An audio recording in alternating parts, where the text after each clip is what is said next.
Hey, sorry for the interruption, but we wanted to let you know that this week's episode is brought to you by Spotify for Podcasters. Really cool app. Josiah and I use it for every single show that we bring to you every week. You can edit podcasts right from your phone or computer, so you can start creating as soon as you log into the platform. You can easily distribute your podcasts to Spotify and everywhere else the podcasts are heard, just like we do every single week. You can also create video podcasts on Spotify, which is really cool. And of course, you can earn money like I'm doing right now by including ads and even podcast subscriptions. And best of all, it's totally free. There's no catch. We really love it. We use it every single week. So we encourage you to go download the Spotify for Podcasters app or go to www.spotify.com/podcasters to get started. All right, let's get back to the show.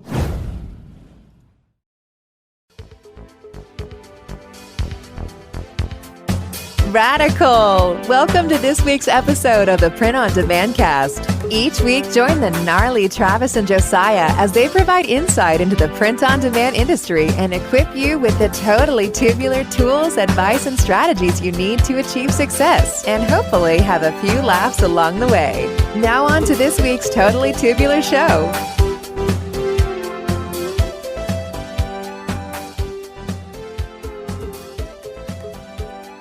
Hey everybody, welcome back to the Print on Demand Cast in the format that you're probably most familiar with, but probably isn't your favorite because the in-person episodes, they go places that we never plan on them going.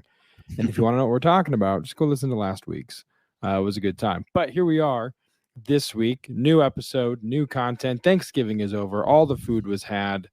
The weekend was fun. Long, I mean, at least for me, I know you didn't have a long weekend. I had like a 5-day weekend, which was really hard to go to work this morning, but a good weekend nonetheless. Played some poker, ate a lot of food. Now it's Monday. Travis, how is your Cyber Monday treating you there at Make Your Mark Design? Yeah, lots of sales, lots of orders being placed. I'm just going to look and see. I just wanted to see if I could find. This is live, isn't it, Josiah? Yes, it is. He is Googling right now. I just wanted to see. Yeah, okay. His own stuff. So I believe we have surpassed Black Friday's sales today. So tomorrow will be another day of just craziness. So we came in over the weekend. We didn't work Friday. We actually worked Saturday so we could get all of Black Friday stuff done. And sure, that was actually really, really good. It was very smart to do that. Because we came in today and because we didn't work, we didn't have any of the orders from Saturday or Sunday until this morning.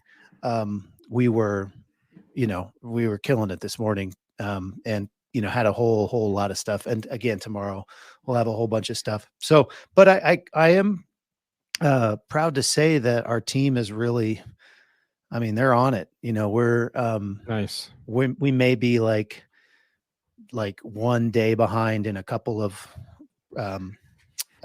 departments, but overall we're getting most of the things out the same day, Nice. So that's absolutely crazy. I have no idea how they do it, but they're awesome. Hey, so I'm thankful. Awesome. I'm thankful. Yeah, that's incredible. Good Thanksgiving. I know your mom was in town, spent the holiday with you. Everything went well. Yeah. I had a nice Thanksgiving. And then obviously we had Friday off too. So just hung around at the house and watched football and played games with the family and didn't do a whole lot of things. I was planning on going Black Friday shopping, but it didn't materialize. Instead, we went to Windsor and watched one of my son's basketball games. They were having a scrimmage out, actually 2 scrimmages out there. And so that was fun way to kind of in the 2 days. And then of course, Saturday we worked, and then Saturday night, we had a little fun. Yeah, we did. You want to tell them about that, Josiah? Yeah. So if you've been listening for a while, I think Travis and I probably referenced a handful of times that we have a regular or pretty regular group of guys that we've been playing poker with on and off for about, I don't know, probably at this point, 3 or 4 years, maybe. some years more consistently than those. But we try to get it together at least once a month and play poker. And so we did that Saturday night. It was actually pretty miraculous that we were able to get 6 guys together on the Saturday after Thanksgiving to come hang out and play poker. And I had a early morning the next morning, so tried to keep it. I mean, it ended in the context relatively early, about 11:30 or so. I mean, I was at least asleep by midnight 30, which is nice. And on top of that, Travis did, in fact, it came down to Travis and myself, and Travis ended up winning all of it that night. That's right. Which was good. I mean, second place is okay. I was just in the money, but I would like to win. I want to win. But it is what it is. Yeah, no, it was a good game all around. It was a fun time, and so was able to do that. Yeah, it's always kind of round off the weekend. Yeah, it's always fun to get together with the guys, and we have a few brews, and then a lot of times we'll have a cigar or something. So I actually, on the way there, I went to a smoke shop. At least what I thought was a smoke shop. It had been replaced by an apparel store. Really? Clothes, but no cigar.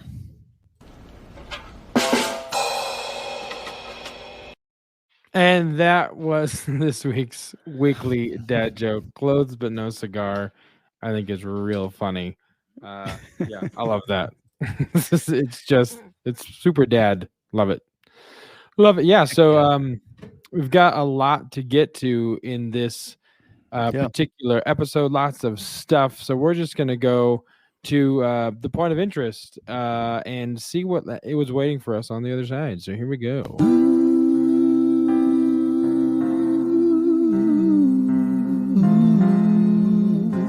Point of interest.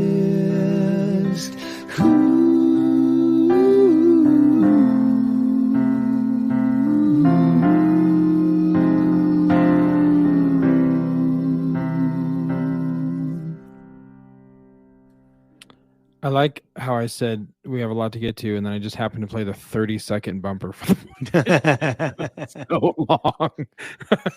And I had to side note, it's yesterday on I was served at my church on my church's worship team. We have in-ear monitors, and I had my left ear popped out enough so I could hear the room. And because when I lead, I don't like to have both ears in because it makes me feel like I'm in a can. But all day yesterday afterwards and up until this point, I have persistent ringing in my right ear, so I won't do that again because tinnitus isn't great to live with. Anyway, so that was just really loud in my right ear. It's the only reason I brought that up. But here we go. The point of interest this week: selling printables on Etsy. And I know you're probably thinking, what does that mean? Well, printables are digital products like drawings, wall art, or templates created to be sold on Etsy, downloaded, and printed by customers. Which I've bought a handful of these. Whether it's designs or stuff that I want like to put on a t-shirt or something I want to put on a poster or anything like that. So, I mean, printables are pretty cool. And I guess, Travis, for the listener, what's the allure? What's the benefit of selling printables? If someone's listening as a graphic designer and they can just throw stuff up there, what's the benefit? Yeah, I think one of the benefits is that these products are immediately downloaded by your customers, and so there's no middleman. You don't, if you're doing print on demand, maybe with t-shirts or mugs, you have somebody else that's actually kind of the middleman, if you will, between you and your customer. And even if you do the work yourself and are still sending it out, there's a physical element to it that is not there with printables, and so the transaction is just momentarily. It just takes a few seconds. And you get paid right there. It's just that quick. There's nothing that has to be shipped and get lost in the mail. And then on the customer side, printables save a lot of time with like do-it-yourself projects. And of course, do-it-yourself really kind of hit a high point, I think, in during the COVID, 2020, 2021. But I don't think it's gone down really. I think there will always be in demand. The other benefit, I think, is like, because there's no actual cost of goods, like Etsy's going to charge you 6% plus a 20-cent listing fee. Right. So, if you sell something for $5, that's about 50 cents. So you make $4.50. If you sell a t-shirt for like $25, maybe the shirt costs you $12. Right. Then the shipping costs you $5. So there's 17. You've got what, 7 left, 6 left, depending on how much you actually are charged for that shirt. And so in other words, if you sell $100,000 worth of, print on demand goods or t-shirts at $25, and you make, you'll make what, I don't know, what is that? $7,500 or something like that. Well, no, that's not the right math. I think it's like 20,000, but I'm not doing math on the podcast right now. But if you sold $100,000 of printables, I mean, first of all, that's a lot more sales. So you're probably not going to, but if you did, you'd make way more. Yeah.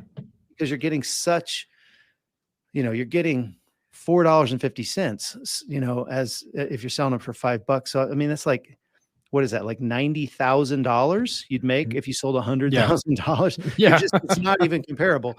So so in other words, what you can also look at this, like, I have to sell a lot less to make a decent amount of money. Sure. Or a lot less things to make a decent amount of money than you do with print on demand. So they're really intriguing, Yeah. I think they're really cool.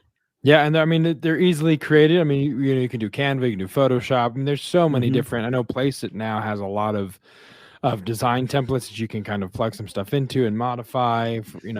And so it's really, really easy to create them. And once they're designed, it's super simple to list them. You just got to make sure your mock-ups are good quality, and that nobody can just print out your pictures and steal your product. So I mean, you want to watermark you see it all the time. The graphic by itself is watermarked or something like that. So like to Travis's point, someone just can't, clip it or drag and drop it off of Etsy or whatever to take it without actually paying you. So make sure you do that as well. But there's lots of products that fall into this category.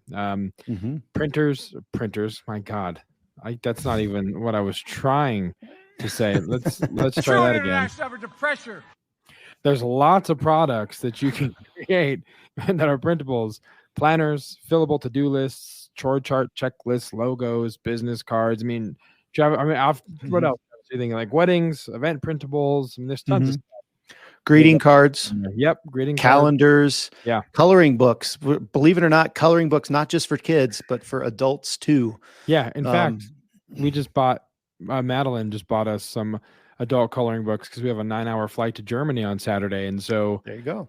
There was some that came in. She got me a adult coloring book that's like tattoos, like tattoo designs and stuff like that, like all these different styles of tattooing. So she must think that I like tattoos for some reason. But so yeah, adult coloring books are popular. You wouldn't maybe think that, but they definitely are. But also photography, fine art that you've created. There's just so much. You can even sell print on demand designs that you've made and use that as a marketing angle in your title and description. So like, it's just another way, really. If you have those assets, then you've been selling on Amazon, on Walmart, and maybe you don't want to list merch for whatever reason.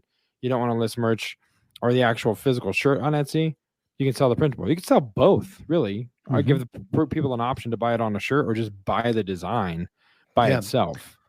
Or you could do that, or you could also sell the Photoshop file and say, here's a free template that you can change. You can change the words, you can do whatever you want. And totally. Yeah, that's a great idea. So anything else on this point of interest before we kind of transition to the main event? The only thing I'll say is like, you don't have to necessarily do this on the same Etsy account that you are already selling on. You can actually get a second Etsy account, and you could just do all printables on that one. Just kind of separating your brand a little bit and making it a little bit more cohesive. So that's just something I kind of throw out there as a possibility. If this is something that you're really interested in, it's pretty cool. Yeah. That's awesome. So look into it more. If you have any questions, of course, you know where to go. We're going to tell you where to go is printondemandcast.com/Facebook. If you have more questions or insight on printables, let us know. We would love to chat with you. But something to definitely think about, especially if, like we said, you have those assets that are just laying around and waiting to be used in another way and make you some more money.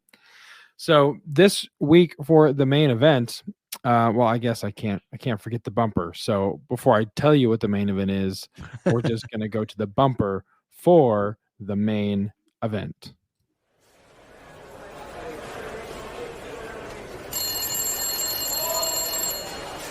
Main event, who's calling?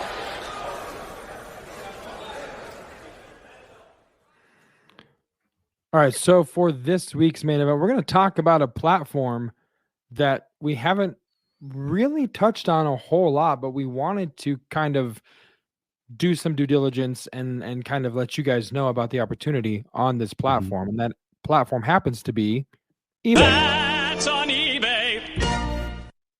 So we're going to get into top 5 tips, or 5 tips. Remember the top 5, but 5 tips for selling print on demand on eBay. But first, some eBay factoids I feel are in line so that people can learn about the eBays. So here's what you should know about eBay. 138 million users in 2022 is what was documented on ebay.com. It's been on a steady decline since 2018, but do not let that detract from the fact that we made this our main event. $10.8 billion in revenue in 2021. And originally, this is interesting, the site belonged to Echo Bay Technology Group. Omidyar had a consulting firm, and that was the name of the consulting firm. Omidyar, who I'm assuming has to be the founder of eBay, had tried to register the domain name echobay.com, but found it was already taken by the Echo Bay Mines, which is a gold mining company. So he shortened it to his second choice, ebay.com. And there you have it. Is investigative journalism for you folks. You won't find it anywhere else, really, on any other news networks. So basically, you just get your fix here in the subpar investigative journalism that we do here. But yeah, so Travis, you have an eBay account, and you sold your first thing on eBay, what, in the 90s when the commercial that we just referenced was a thing? That's on eBay. Yeah, I used to sell stuff on eBay back in the 90s, and was pretty kind of an early adopter with eBay. And there was even, believe it or not, there was a moment in time where I was actually arbitraging hard drives, like computer hard drives. And I found like this site that had really cheap hard drives, and they were all new. They had great prices on them. And so I would buy them, ship them to my house, and then I would list them on eBay, and I'd make, $25, $30 on each one of them. And that I didn't have the concept of drop shipping from, the place, because it just wasn't in my brain at the time. So I had to put up a lot of cash to get these hard drives, but I always knew that I could get them and sell them relatively easy. But that was one of my first kind of entrepreneurial online e-commerce ventures back in the day. I don't know if that belongs in the the eBay factoid thing, because I'm sure all of the eBay people know that Travis started his e-commerce journey on eBay. But I just thought that was pretty cool. Then later, I did actually sell some print on demand products on eBay for quite a while. And for me, it just, I was spending more money than I was making. And I think part of that is because I wasn't really putting in the time to learn the channel. I know other people that do print on demand, and they do very well on eBay. So let's just get into it. We've got 5 tips. What's number 1, Josiah? Number 1, of course, do your research, which I think we kind of advocate in any kind of a scenario where you're getting into a new platform. You're going to want to do your research and figure out what exactly you're getting yourself into. What is the kind of the ecosystem that you're going to be getting into, and what's successful there, what's not successful there. So of course, start by doing your research. You can check eBay's search result page for the most wanted or bid on items to see the type of products that are in high demand. So it's kind of like a cheat sheet. I mean, if you want to see what kind of shirts are in high demand, you can kind of search that and see what's happening. and explore sellers that offer reasonable prices and personalized experience. If you kind of want to check out the competition, see what other people are offering, what they're doing it for. And you can check out, best selling categories as well, which we have a link to that we can put in the show notes. But you just want to do your research to find the niche that you want to sell. And is it going to be successful on eBay? Maybe what you're selling isn't really hitting on eBay and it's better on Etsy if you're wanting to really focus in on a niche, but that's why you want to do your research. And of course, there's certain categories that are prohibited or requires a lengthy approval process. And these products that you should research carefully or avoid entirely is like food or liquids. Of course, it's always going to get messy. I don't think I'm going to be doing print on demand food or liquids. Yeah, exactly. Heavy items, don't sell print on demand heavy items, which you won't be. So there's a whole list: collectible merchandise, unsafe, recall products, medical devices, digital downloads. That's something to think about. We just talked about that on Etsy. So printables, you're going to want to look into them. Go ahead. You're lagging a little bit. Wow. Did I freeze? Yeah, you did. Yeah, I think I just froze. I can hear you now. You're back. That's weird. I've got too many tabs open on my machine. I was gonna restart it before, but I didn't. So here we are. Yeah. Sorry. He's not lying, folks. He's at least got like 75 tabs open on one Chrome screen. That's a lie. It's probably only 40. Okay. Yeah. Well, the exaggerations, I didn't need it to prove my point. That's still just a shit ton of tabs to be open. So his computer is struggle busing a little bit. But I just talked about digital downloads, which out of all of these things probably are, out of all these categories, that's probably the one category that's going to be pertinent to you, the listener, because we just talked about printables on Etsy and having digital downloads. And it's something that is going to potentially require a lengthy process, or that some people are saying just don't even get into it. Right. Yeah. I think this list is pretty much for people who are probably not selling print on demand. They're probably selling physical products, no illicit items, no medical devices, no recalled products. I mean, a lot of this is just like no brainers. And again, not applicable to print on demand. So the good thing is that you can sell coffee mugs, you can sell t-shirts, and all kinds of apparel. You can sell home decor items. You can sell all of these things that we've talked about every week on the Demandcast. Those are all totally, above the bar. They're fair game. Yeah. They're fair game. Exactly. So number two, thing that you want to definitely think about is and we talk about this all the time it's funny because all of this stuff is so applicable to every single channel, but find your niche and build your brand. Yep.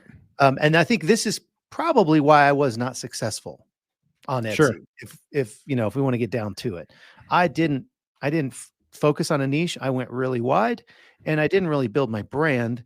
I just kind of threw as many things at the wall as I possibly could. Yeah. And it didn't work. Yeah. So we talked about doing your research, and researching your niche is another one of those things, and exploring similar listings, search terms with the highest view count, customer reviews, follow related trends, interests on social media. A lot of what we've talked about, those things that kind of hit a good cross section of something that is timely, and maybe marrying it with another kind of design or putting it on your shirt.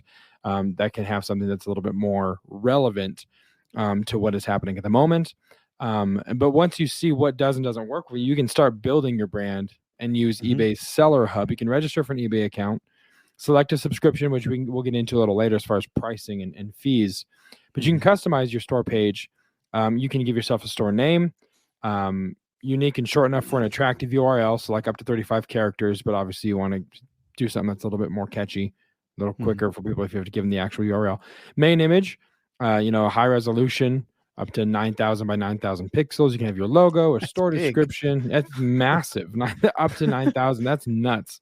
You have your brand logo, your store description, a marketing banner, and you can actually have a video, which I think is kind of cool on your store page to kind of help convey the brand's vision, the lifestyle, the value, and the values of the brand. Again, we've talked a lot about this, and we'll get into this also in the coming weeks when we talk about, or we have Luke on the show finally talking about the story. What's your brand story? That video is a killer way to communicate your brand story and why the customer will be the hero for purchasing your product based on your values, your story. So I think a video, that's awesome that you can put that video on your store page. Yeah, I think this is, like I said, probably the reason I didn't really succeed on eBay, because I think part of the store building, or making all of your listings kind of similar, or having some type of something that keeps them all tied together is really important on eBay. And so all of the things you've said about building your actual store with the logo, the store descriptions, don't skimp on that. Don't skimp on any of those things. Make sure you do them all right. And then I think you'll have at least more success than I did if you decide to go down this path. Yeah, sure. Yeah. Number 3 would be optimize your listings. This, of course, includes making sure that everything is named correctly, making sure that descriptions are accurate, things that we've talked about, again, that are applicable on every platform, but it's no different here. I think eBay sometimes, at least to me, when I think of eBay, I feel like the perception that I get is just people selling their collectibles or their crap that they just don't want. You know what I mean? Like there's stuff that they're trying to get rid of, or it's kind of like a last ditch effort to rid themselves. It's a garage sale. Yeah, it's an online auction site, which is what it really started as. I mean, I have vivid memories of when eBay first came to prominence, and my dad just watching different auctions for ties, his Jerry Garcia collection, the Rush Limbaugh collection of ties. He would just, like a hawk, be waiting there and outbid that person by a penny, and then be so proud of himself. I mean, that was right at the last minute. Yeah. Yes. That's what they used to have, tools that were called sniper tools that would literally, you'd set them up, and then 5 seconds before the auction ended, they would put in your bid, and you'd win the bid because you sniped the exam. And I don't know how many times I got sniped. Yes. I thought I was going to get it, and then boom, right at the end, it was gone. Emotional damage. My dad was very upset multiple times because but for me, that's always been the perception of eBay. So when you think about adding something that's not used or something that's not considered a collectible, and you're wanting to actually sell new merchandise on eBay, you'll want to kind of go against that perception, not just post anything. You're going to want to make it look sharp as if it was on Etsy or on Amazon and kind of stand out. I think eBay's evolved a lot over the years, clearly. And it's not a platform that, even when I was, in What For Apparel, not a platform that we really gave much attention to, because I think the perception that we had of it, but it's growing. In the beginning, we mentioned it's got like 138 million users in a year, which is, it's nothing to dismiss. You can still make a good income. So you're going to want your listings to be optimized. And the nature of eBay, I think customers are more likely to purchase based on the image rather than the description. So you're going to want to catch them with, good lifestyle photos or high resolution photos that you take yourself, or we've mentioned multiple times, placeit.net is a great tool to leverage if you want to use a subscription. They have some free stuff you can get as well, but they've got a lot of good lifestyle stuff that can make it look better than just, that static image or just the white background or what have you. So something you can definitely take advantage of. Yeah, there's some other thing. I mean, while yes, I agree, pictures are going to be the key on an eBay listing to get somebody to actually purchase the thing. I think at the same time, eBay is an algorithm, just like Amazon, just like Walmart, just like Google.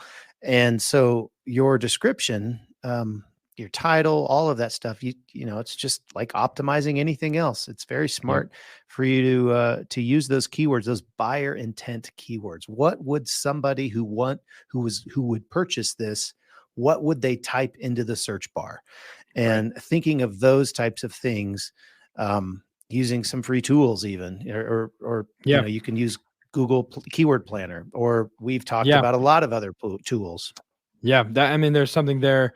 It's a keywordtool.io/eBay, which we can put in the show notes as well. But it is an eBay keyword search tool. It's kind of like, for anyone that sold Amazon out there that ever used Jungle Scout, it's pretty similar to that. You can see, the cost per click and how many viewers and the demand. So it's a free tool, or I guess it can be a free tool if you want to see the limited version of the data that is available, but it is a paid subscription if you want to see the more robust information that it can collect for you. But yeah. By the way, I kind of jumped the shark there and went into the fourth tip, and which is eBay SEO. And I just we went from optimizing our listings to eBay straight SEO, to SEO, which is it could be a point altogether if you wanted it to be. But we're stretching this bad boy out. Yeah, that's right. That is right. So yeah, SEO's optimization is going to be huge. Obviously, if you're new to print on demand or e-commerce, those are just the things that increase your visibility, that gets you seen by the most people possible. And it's something that you want to take a lot of time and study the function of SEO, not just for eBay, just in general, search engine optimization and keywords, and kind of immerse yourself in that a little bit. I know there's tons of stuff out there. They can give you a crash course on keywords and SEO for each different platform. But if you want your stuff to be seen and not necessarily just released into the ether or the super information highway, as I reference it as once in a while, but that's how you're going to get stuff to be found. And of course, that's what equals and translates into you selling the stuff that you spent your time making, and making it worth your time to do. Yeah, you can also, if you're not sure kind of what keywords that people would be maybe searching, you can just literally go into the eBay search bar and start typing, and look for those auto suggestions. That can kind of kickstart your keyword process, and it'll give you some ideas for some of that stuff. And like Josiah was saying, SEO is so important to your print on demand business. And YouTube University is a great place to go and just learn about all this stuff about SEO. Like I was talking about the Google Keyword Planner. Well, how do you use that? How does that work? Again, YouTube University will teach you all about that. But all of those things can and will help you sell more things, because search engine optimization, or search engines, it's not just limited to Google. Amazon is a search engine. YouTube is a search engine. eBay is a search engine. Etsy is a search engine. And they all have these algorithms that are maybe a little bit different, but they're all based on keywords. And that's what you're going to be trying to figure out with some of the tools. I love that keywordtool.io/eBay. Definitely check that out. If you're looking into selling on eBay and optimizing your listings with, good keywords, that's going to be a good place for you to look into. Absolutely. And then number 5, of course, rounding this out, is you need to be aware of the fees that eBay is going to charge you. And of course, fees vary from platform to platform. Every platform will have them, and they are going to be different on each platform. So there's listing fees and there's sales fees. Now, eBay's listing fees are 35 cents per product. You receive 250 free zero insertion listings each month, which basically means, and correct me if I'm wrong, Travis, but if you have less than 250 listings, they're not going to charge you an insertion fee as long as it's under that 250. Exactly. And then when setting up your eBay store, it's unlikely you'll need to pay for insertion fees. As long as it's under that 250, you can completely rely on that 250 number and not getting charged for that. Yeah, I think the thing that we did was we went way over those and didn't realize that there were other options. So we were paying 35 cents per listing. And something else you need to be aware of is, like in Etsy, it's like you pay the 20 cents and it's for 4 months. Well, eBay is 35 cents and it's for 1 month. And every month you pay that 35 cents. Now, again, you get 250 for free. And that's just half of it. When you Yeah. sell, there's more fees. Yay. Yeah. They got to make their money somehow. That's right. They're not. It's not a charity that they're running, apparently. What are those? The fees when your item sells, Josiah? Yeah. So the sales fees, they take 30 cents per order plus 10 to 15% of the final value of the sale. So that percentage amount will differ, obviously, for each different category, but it includes the item price, the shipping cost, the sales tax, the regional regulatory fees, and other applicable fees.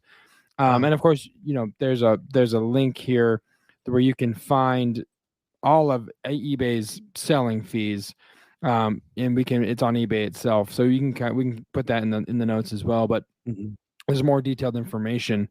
And then once your listing exceeds the free amount, or if you start landing higher value sales, you can up your subscription plan and receive more free listings and lower your eBay final sales fees through a higher store package. So if you don't want to be limited at 250 or try and keep it under 250, so you're not paying 35 cents listing, there are different options that you can take advantage of.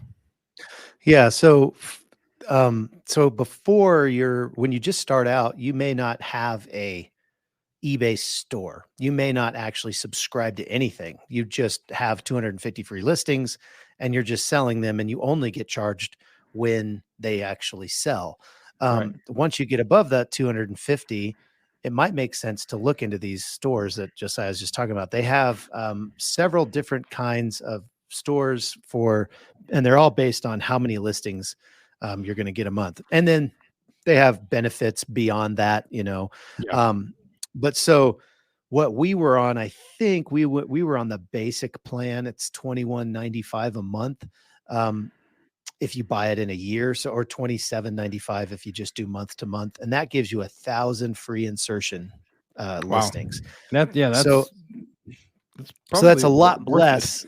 Yeah, it's a lot less than if you were just doing it at that 35 cents and paying that for 750 more listings. So if you've got, that many, it does make a lot of sense to just, bite the bullet and jump in here. The next one, the premium, is something that I am very interested in, actually, because I didn't realize this, but it's basically $60 a month if you buy it for the whole year, or $75 a month if you don't, but you can have 10,000 listings for free. So, we have way more than 10,000, but that would be, at that point, I feel like you'd be in enough places that kind of the spray and pray method might actually work. Yeah, exactly. Yeah. I mean, if you have that many listings, the odds of you selling enough to justify that $60, because $60 is more than an Amazon Pro account is. Right. Which you can list up to 1.5 million things. Right. Right.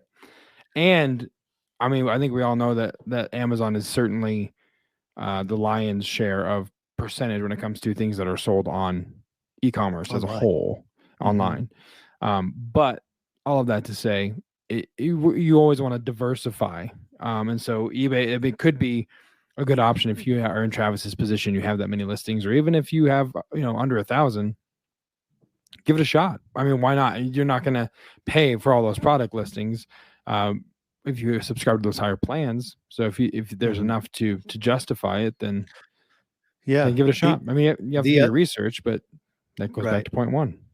The other thing that these plans do is they lower your final value fee. So that 30 cents plus the percentage, well, the percentage actually gets lower as you get higher up, on their plans. I mean, they have a $300 a month plan that you can list 25,000 things. And then they have an enterprise plan where you could do 100,000 a month, and it's like $3,000 a month. I don't think I'll be doing that one. That's a lot. I mean, you can obviously graduate to that if like for us, if the premium plan works, we list 10,000 things, and we're like, hey, the percentages are working in our favor. It might make sense to move up to the anchor plan at $300 a month and put another 15,000 listings up there, and then have that final value fee get lower to where Yep. it does make sense. Yeah. Yeah. And you get dedicated customer support with that, and some other things when you're spending that much, and damn it, you better. That's a No lot of doubt. money. Yeah, you better have some perks other than just free listings at that point, because that is a lot of money. So, Yeah. I mean, I think the reason we wanted to talk about this is I do feel like we have spent some time on the other platforms, and obviously, if you're new to the show, if this is your first episode, hi, that's Travis. I'm Josiah. Good to see you.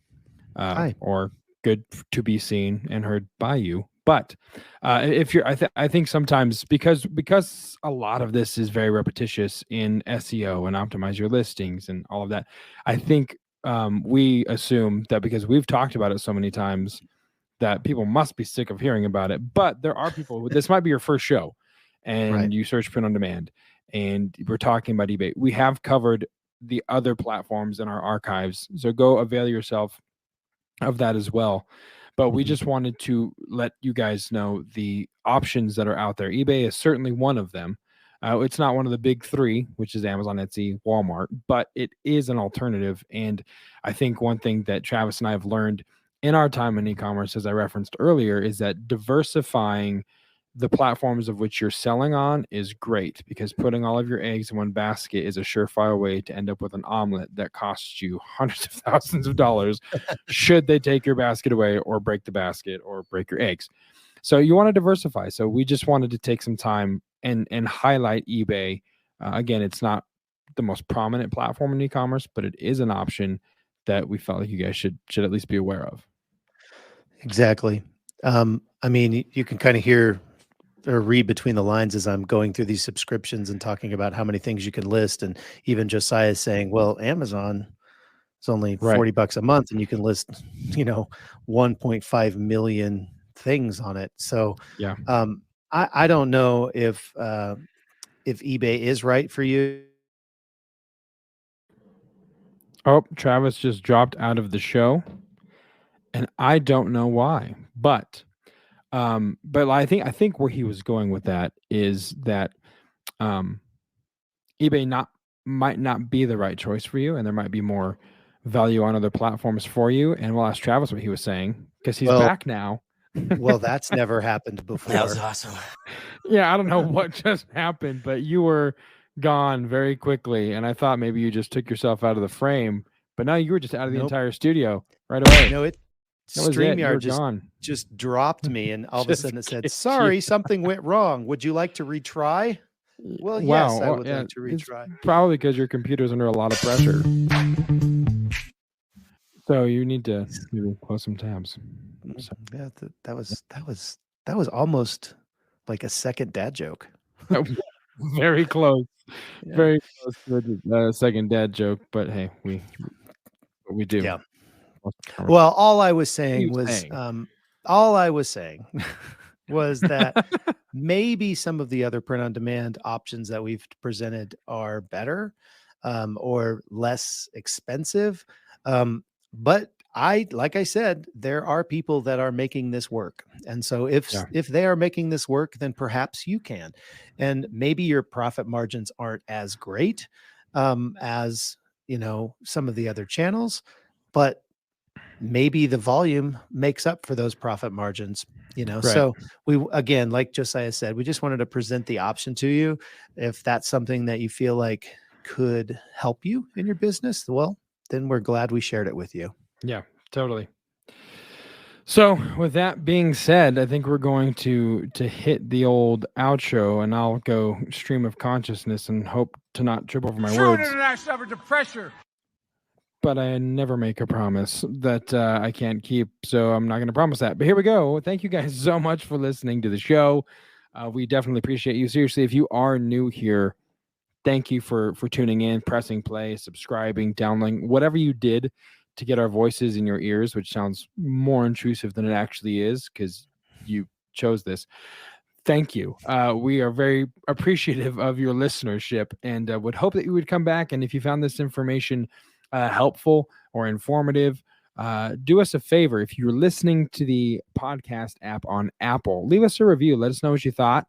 It helps the algorithms, helps the system it helps tell the system where we should go as far as feeds and people who need this information. You can rate us on Spotify as well, but you can't leave a comment yet. So the biggest thing you can do, whether you're new to the show or not, is join the Facebook group, printondemandcast.com/Facebook. That's where you can ask Travis and I a question, but more importantly, that's where you can ask each other questions. Put questions out there to be answered by the group as a whole, because there are people who are in that group that are experts in things that Travis and I are not experts in, or have more insight or perhaps more knowledge on certain things that you might have a question about that Travis and I don't have. But that is a great group to join the community, join the conversation, and be a part of that. So I definitely encourage you to check that out for sure.